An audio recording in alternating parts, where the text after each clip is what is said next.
பெரிய வாழ்வினுடைய லட்சியமாக இருந்தது. எப்படியாவது போய் இந்த அவார்டு வாங்கிடணும்பான்.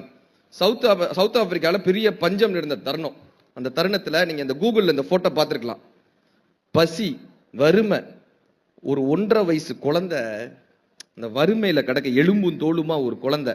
இவங்க கவர்மெண்ட்ல இருந்து சாப்பாடு கொடுக்கறதுக்கு ஒரு ஜீப் போகும்ல, அதுல இவரும் போட்டோ எடுக்கிறதுக்காக போனார்.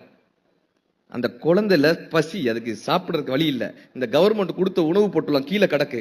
எந்திரிச்சு போய் அந்த குழந்தையால எடுக்க முடியல.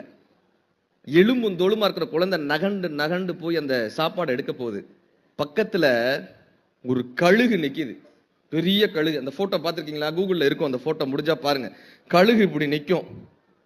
இப்போ இவர் என்ன பண்ணிட்டாரு, அந்த கழுகு எப்படா இந்த குழந்தை சாகும் சாப்பிடலான்னு எடுக்கலான்றதுக்காக, சாப்பிடலான்றதுக்காக அந்த கழுகு நிற்கிது. இந்த குழந்தை போய் சாப்பாடு எடுக்க போகுது. கெவின் கார்ட்டர் இந்த போட்டோ எடுத்துட்டாரு. நியூயார்க் டைம்ஸ்ல இந்த போட்டோ வந்தது. மிகப்பெரிய அளவில் அந்த போட்டோ பேசப்பட்டது. அவர் எதிர்பார்த்த புலிட்சர் அவார்ட் என்கிற அந்த அவார்டு அந்த போட்டோகிராஃபிக்கு கிடைச்சிருச்சு.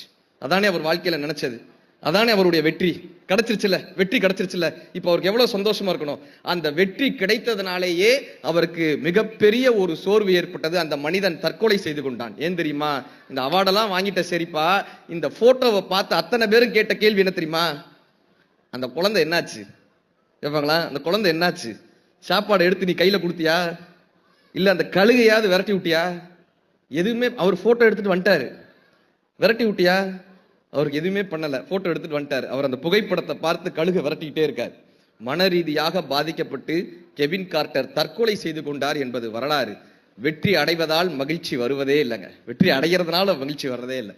கவிக்கோ தான் சொல்லுவாரு, மனித வடிவத்தில் பிறந்த நாம், மனித வடிவத்தில் பிறந்த நாம் நம் பண்பால் மனிதனாக வாழ்வதற்கு கொடுக்கப்பட்ட வாய்ப்பின் பெயர் தான் இந்த வாழ்க்கைன்னர் கவிக்கோ.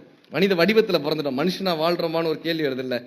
இப்ப இதை புத்தகங்கள் தான் நமக்கு கத்துக் கொடுக்கும். கெவின் கார்ட்டர்னு ஒரு